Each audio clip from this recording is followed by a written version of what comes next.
চৰকাৰে প্ৰদান কৰিলে 1.5 লাখ টকাৰ আৰ্থিক সাহায্য। কাৰ্যকালৰ অষ্টদশ মাহত মংগলদৈত 1000 কোটি টকা ব্যয়েৰে নিৰ্মাণ কৰিবলৈ লোৱা অসম দক্ষতা বিকাশ বিশ্ববিদ্যালয়ৰ ভূমি পূজন সম্পন্ন কৰিলে মুখ্যমন্ত্ৰী ডক্টৰ হিমন্ত বিশ্ব শৰ্মাই। ৰাজ্যৰ কৃষক আৰু কৃষিজাত ব্যৱসায়ীৰ সুবিধাৰ্থে ছয়গাঁৱত প্ৰায় 25 কোটি ব্যয়েৰে নিৰ্মাণ কৰা 500 মেট্ৰিক টন ধাৰণ ক্ষমতা সম্পন্ন শীতল ভঁৰালো মুখ্যমন্ত্ৰীয়ে মুকলি কৰিলে চৰকাৰখনৰ কাৰ্যকালত এই অষ্টদশ মাহটোতে। মাহটোত অনুষ্ঠিত প্ৰতিখন সাপ্তাহিক কেবিনেটতে গ্ৰহণ কৰা হল সুদূৰ প্ৰসাৰী একাধিক গুৰুত্বপূৰ্ণ সিদ্ধান্ত।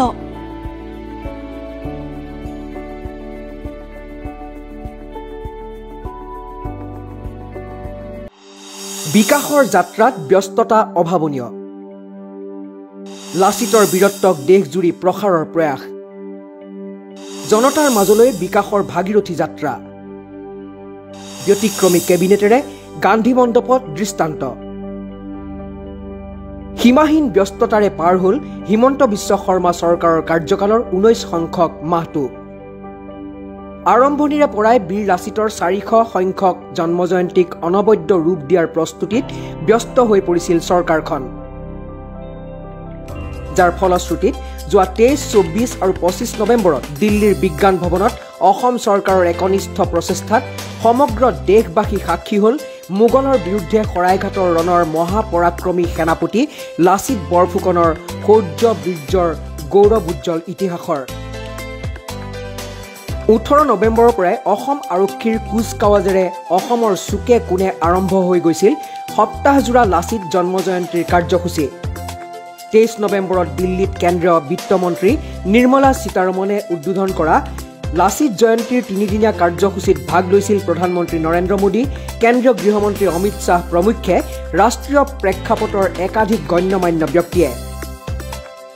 সৰ্বাংগ সুন্দৰ এই মহা আয়োজনৰ মাজেৰে অসমীয়াৰ জাতীয় স্বাভিমান চিৰনমস্য বীৰ লাচিতক ৰাষ্ট্ৰীয় প্ৰেক্ষাপটলৈ কঢ়িয়াই নিয়া ৰাজ্য চৰকাৰখনৰ উদ্যোগতে NSDত আৰম্ভ হ'ল বাৰ্ষিক লাচিত বৰফুকন স্মাৰক বক্তৃতাৰ।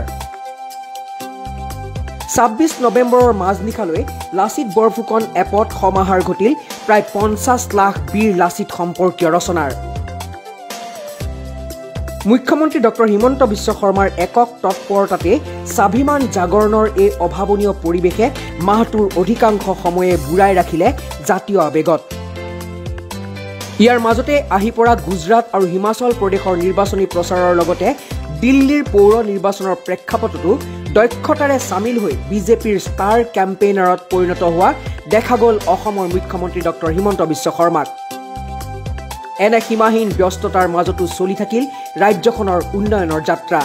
মিছন বসুন্ধৰাৰ দ্বিতীয় পৰ্যায়, অসম মিলেট অভিযান, প্ৰজ্ঞান ভাৰতীৰ অধীনত ডক্টৰ বাণীকান্ত কাকতি বঁটা প্ৰদান আদি একাধিক অভিলাষী আঁচনিৰ শুভাৰম্ভণি ঘটিল এই ব্যস্ততাপূৰ্ণ মাহটোতে। ৰাজ্য চৰকাৰৰ সাপ্তাহিক কেবিনেটসমূহৰ সমান্তৰালকৈ চলিত মাহটোত দিছপুৰৰ বাহিৰৰ কেবিনেট অনুষ্ঠিত হ'ল শিলচৰত, যাৰ পৰিপ্ৰেক্ষিতত বৰাকৰ উন্নয়নৰ যাত্ৰাত সংযোজিত হ'ল বিশাল নতুনত্বৰ। দুলু চাহ বাগিচাৰ উচ্ছেদিত শ্ৰমিক পৰিয়ালে পালে পৰ্যাপ্ত ক্ষতিপূৰণ। ইয়াৰ মাজতে পশ্চিম কাৰ্বি আংলঙৰ অবাঞ্ছিত সীমান্তৱৰ্তী সংঘৰ্ষৰ দৰে একাধিক অপ্ৰীতিকৰ ঘটনাই উদ্বিগ্নতা আনিলেও মুখ্যমন্ত্ৰীয়ে তাৎক্ষণিক দক্ষতাৰে চম্ভালি ল'লে সকলো। ড্ৰাগছ, গাঞ্জা, চোৰাং সৰবৰাহ, দুৰ্নীতি, অনিয়ম আদিৰ বিৰুদ্ধে ৰাজ্য চৰকাৰৰ কঠোৰ অভিযানো চলিয়েই থাকিল অৱধাৰিতভাৱেই। মাহটোৰ শেষৰ ফালে বঙাইগাঁও জিলাৰ পৰা আৰম্ভ হ'ল 11খন জিলা সামৰি আন্তঃগাঁথনি উন্নয়নৰ লক্ষ্যৰে 15,000 কোটি ব্যয়েৰে জনতাৰ মাজলৈ বিকাশৰ ভাগীৰথী যাত্ৰা মূল মন্ত্ৰৰে ৰাজ্য চৰকাৰে সূচনা কৰা বিকাশৰ এটা পষেক। হিমন্ত বিশ্ব শৰ্মা চৰকাৰৰ কাৰ্যকালৰ 19 সংখ্যক মাহটো বিশেষ কৰি তুলিলে গান্ধী মণ্ডপত অনুষ্ঠিত ব্যতিক্ৰমী কেবিনেটে। গুৱাহাটীতে দিছপুৰৰ বাহিৰত অনুষ্ঠিত এই কেবিনেটত গান্ধীজীৰ নীতি আদৰ্শৰ প্ৰতিফলনেৰে মন্ত্ৰীবৰ্গই মজিয়াত পৰা তোচকত বহিয়ে গ্ৰহণ কৰিলে একাধিক গুৰুত্বপূৰ্ণ সুদূৰ প্ৰসাৰী সিদ্ধান্ত।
এপশেষত 11 জিলাক 15,000 কোটিৰ পেকেজ 4 জিলাৰ বিলুপ্তিকৰণ সমষ্টি পুনৰ নিৰ্ধাৰণে আনিলে প্ৰত্যাহ্বান কুদক্ষ নেতৃত্বৰে সিংহাসনত হিমন্তৰ 20 মাহ ইংৰাজী নৱবৰ্ষত কাৰ্যকালৰ 20টা মাহ সম্পূৰ্ণ কৰিলে হিমন্ত বিশ্ব শৰ্মা নেতৃত্বাধীন ৰাজ্য চৰকাৰখনে 20 সংখ্যক মাহটোৰ প্ৰথম দিনাৰে পৰাই অব্যাহত থাকিল বিকাশৰ এটা পষেক এই কাৰ্যসূচীৰ প্ৰথম পৰ্যায়ত 11 জিলালৈ আগবঢ়োৱা 15,000 কোটিৰ উন্নয়নৰ পেকেজ বিতৰণ সমাপ্ত হ'ল চলিত মাহটোতে চলিত মাহত বিকাশৰ মন্ত্ৰলৈ মুখ্যমন্ত্ৰীৰ কাষ চাপিছিল মাজুলী যোৰহাট ধেমাজি ডিব্ৰুগড় আৰু গুৱাহাটীবাসীৰ কাৰ্যকালৰ 20 সংখ্যক মাহটোত দিছপুৰৰ বাহিৰত যোৰহাট আৰু নতুন দিল্লীত 2খন কেবিনেটকে ধৰি মুঠ 4খন কেবিনেট অনুষ্ঠিত কৰি ৰাজ্য চৰকাৰখনে গ্ৰহণ কৰিলে বহু গুৰুত্বপূৰ্ণ সিদ্ধান্ত হিমন্ত বিশ্ব শৰ্মা চৰকাৰৰ শেহতীয়া মাহটোৰ আৰম্ভণিতে অসমলৈ আহিছিল আটাইতকৈ ভাল খবৰটো ভৌগোলিক পৰিচয়ৰে জাতীয় স্বাভিমান গামোচাখনে লাভ কৰিলে জিআই টেগ মহাবীৰ লাচিতৰ 400 বছৰীয়া বৰ্ণাঢ্য জন্ম জয়ন্তীৰ পাছত যোৰহাটৰ হোলোঙাপাৰত 42 বিঘা মাটিত নিৰ্মাণ কৰিবলৈ লোৱা 835 কোটি টকীয়া লাচিত মৈদামৰ ভূমিপূজন সম্পন্ন হ'ল এইটো মাহতে প্ৰায় 10,000 নামঘৰীয়া আৰু পুৰোহিতলৈ আৰ্থিক অনুদান আছিল চলিত মাহটোত চৰকাৰখনৰ আন এক মহৎ কাৰ্য চলিত মাহটোতে অনুষ্ঠিত হোৱা অসম বিধানসভাৰ 5 দিনীয়া শীতকালীন চমু অধিৱেশনৰ মাজতে বিধানসভা আৱাসিক চৌহদত মুখ্যমন্ত্ৰীয়ে শিলান্যাস কৰিলে 14 কোটি টকা ব্যয়েৰে নিৰ্মাণ কৰিবলৈ লোৱা মাল্টি ইউটিলিটি ভৱনৰ গুৱাহাটীবাসীৰ দীৰ্ঘদিনীয়া অভাৱ পূৰণত আৰু এখোজ আগবাঢ়ি খাৰঘুৰিত মুকলি কৰা হ'ল জাইকা পানী যোগান প্ৰকল্প গুণোৎসৱত A+ গ্ৰেড পোৱা বিদ্যালয়ক উৎসাহিত কৰি 4,841খন বিদ্যালয়লৈ অনুদান আগবঢ়োৱাৰ লগতে শিক্ষাখণ্ডৰ আমূল পৰিৱৰ্তন সাধনৰ লক্ষ্যৰে মুখ্যমন্ত্ৰীয়ে ঘোষণা কৰিলে একাধিক সুদূৰ প্ৰসাৰী সিদ্ধান্ত ইয়াৰ মাজতে অৱশ্যে 2022 বৰ্ষৰ অন্তিম দিনটোত নতুন দিল্লীত অতি অপ্ৰত্যাশিতভাৱে সংবাদমেলৰ আয়োজন কৰি মুখ্যমন্ত্ৰীয়ে দুখেৰে জনাব লগা হ'ল ৰাজ্যৰ 4 জিলাৰ বিলুপ্তিকৰণৰ সিদ্ধান্ত 1 জানুৱাৰীৰ দিনটোতে মুখ্যমন্ত্ৰীয়ে গুৱাহাটীক দিলে 100খন CNG বাছ ৰাজ্যৰ বিশিষ্ট সাংবাদিক জ্যেষ্ঠ নাগৰিকৰ লগত নতুন দিনৰ আলাপৰ পাছৰে পৰাই ইটোৰ পাছত সিটোকৈ ৰাজ্যবাসীক নতুনত্বৰ সোৱাদ দি গৈছে মুখ্যমন্ত্ৰীয়ে জনতা ভৱনৰ নিষ্ঠাবান কৰ্মচাৰীক অনুপ্ৰেৰণাৰ মেডেল প্ৰতিমা বৰুৱা পাণ্ডেৰ আৱাসগৃহ হাৱা মহল চৰকাৰী সংগ্ৰহালয়ৰ বাবে আনুষ্ঠানিক হস্তান্তৰ জোঙাল বলহু দিৱসত 50 কোটি টকা ব্যয়েৰে নিৰ্মাণ কৰিবলগীয়া জোঙাল বলহু ক্ষেত্ৰকে ধৰি নতুন বছৰৰ নতুন দিনত নতুনত্বৰ সোৱাদ দি গ'ল মুখ্যমন্ত্ৰীয়ে বিকাশৰ এটা পষেকত গুৱাহাটীত সংহত ৰাজ্যিক সচিবালয়ৰ ভূমিপূজনকে ধৰি মুখ্যমন্ত্ৰীয়ে মহানগৰবাসীক দিলে একাধিক অভিলাষী ক্ষেত্ৰ উন্নয়ন আৰু বিকাশৰ সমান্তৰালকৈ 20 সংখ্যক মাহটোতো দুৰ্নীতি ভ্ৰষ্টাচাৰ চোৰাং সৰবৰাহ তথা বেদখলকাৰীৰ বিৰুদ্ধে উচ্ছেদৰ বুলডোজাৰ চলাই গ'ল চৰকাৰখনে ব্যুৰো ৰিপৰ্ট এনিভাৰত 24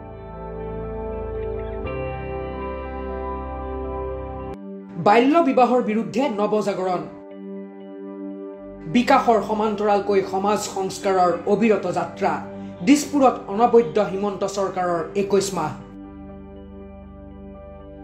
চাওঁতে চাওঁতে দিছপুৰত আৰু এটা মাহ সম্পূৰ্ণ হ'ল সুদক্ষ কৰ্মপটুৰূপে পৰিচিত মুখ্যমন্ত্ৰী হিমন্ত বিশ্ব শৰ্মা নেতৃত্বাধীন ৰাজ্য চৰকাৰখনৰ ভোগালীৰ বতৰেৰে আৰম্ভ হৈছিল চৰকাৰখনৰ 21 সংখ্যক মাহটো ভোগালীৰ প্ৰাক্ষণত অনুষ্ঠিত প্ৰথমখন ৰাজ্যিক কেবিনেটত নদীকেন্দ্ৰিক ধৰ্মীয় সাৰ্কিট বৰচলাত সৌৰ উদ্যান নিৰ্মাণ স্মাৰ্ট প্ৰিপেইড মিটাৰ প্ৰক্ৰিয়াৰ ত্বৰান্বিতকৰণ বদলি আৰু নিযুক্তি প্ৰক্ৰিয়াৰ সুশৃংখলিতকৰণ বসুন্ধৰা দ্বিতীয়ৰ সময়সীমা বৃদ্ধিকে ধৰি একাধিক গুৰুত্বপূৰ্ণ সিদ্ধান্ত গ্ৰহণ কৰা হয় সমান্তৰালকৈ আৰম্ভ হয় গুৱাহাটী আৰু ডিব্ৰুগড়ত মুঠ 5খনকৈ G20 বৈঠকৰ তৎপৰতা পাভ বনাঞ্চলক বেদখল মুক্ত কৰা গুৱাহাটীৰ সৌন্দৰ্য বৰ্ধনৰ একাধিক যুগান্তকাৰী কৰ্ম আঁচনিৰ সফল ৰূপায়ণৰ উপৰি উৰুকাৰ আগনিশাই 100টা ক্ৰয় কেন্দ্ৰত 4.8 লাখ শিপিনীৰ হস্ততাঁতজাত সামগ্ৰী ক্ৰয়ৰ লক্ষ্য লৈ ৰাজ্য চৰকাৰে গ্ৰহণ কৰা স্বনিৰ্ভৰ নাৰী আঁচনিৰ শুভাৰম্ভ কৰিছিল মুখ্যমন্ত্ৰী হিমন্ত বিশ্ব শৰ্মাই। শিপিনীৰ সমান্তৰালকৈ কৃষককো উৎসাহিত কৰি এই মাহতে ৰাজ্যৰ কৃষকৰ পৰা 1 লাখ মেট্ৰিক টন ধান ক্ৰয়ৰ লক্ষ্য অতিক্ৰম কৰিলে চৰকাৰখনে।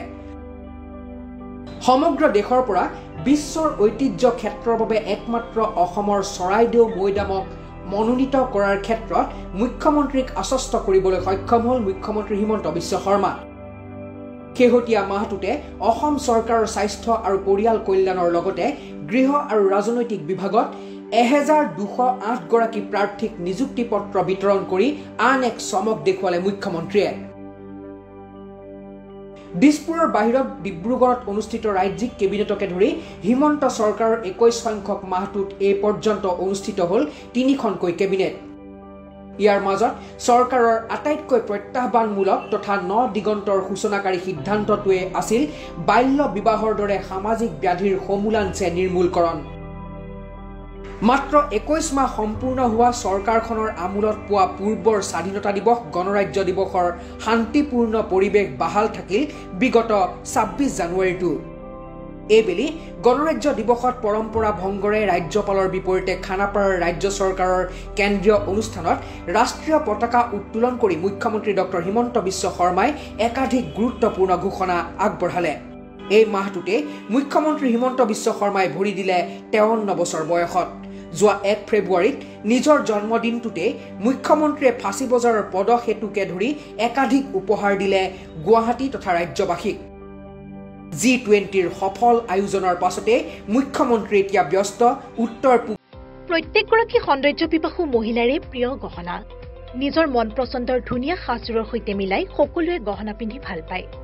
গুৱাহাটী মহানগৰীৰ মা অঞ্জলি জুৱেলাৰ্ছত গ্ৰাহকৰ বাবে উপলব্ধ অত্যাধুনিক ব্ৰাইডেল জুৱেলাৰী, ট্ৰেডিশ্যনেল মডাৰ্ণ জুৱেলাৰীকে ধৰি বিভিন্ন ধৰণৰ সোণৰূপৰ আকৰ্ষণীয় গহনা। আপুনি মনে বিচৰা ধৰণৰ সকলো গহনা উপলব্ধ হ'ব মা অঞ্জলি জুৱেলাৰ্ছত। গতিকে দেৰি কিয় কৰিছে? পলম নকৰি সোনকালে আহক। আমাৰ ঠিকনা মা অঞ্জলি জুৱেলাৰ্ছ, জয়ানগৰ 6 মাইল, চুকাপা ভৱনৰ সমীপত, গুৱাহাটী। আমাৰ ফোন নম্বৰ 9864365392 3613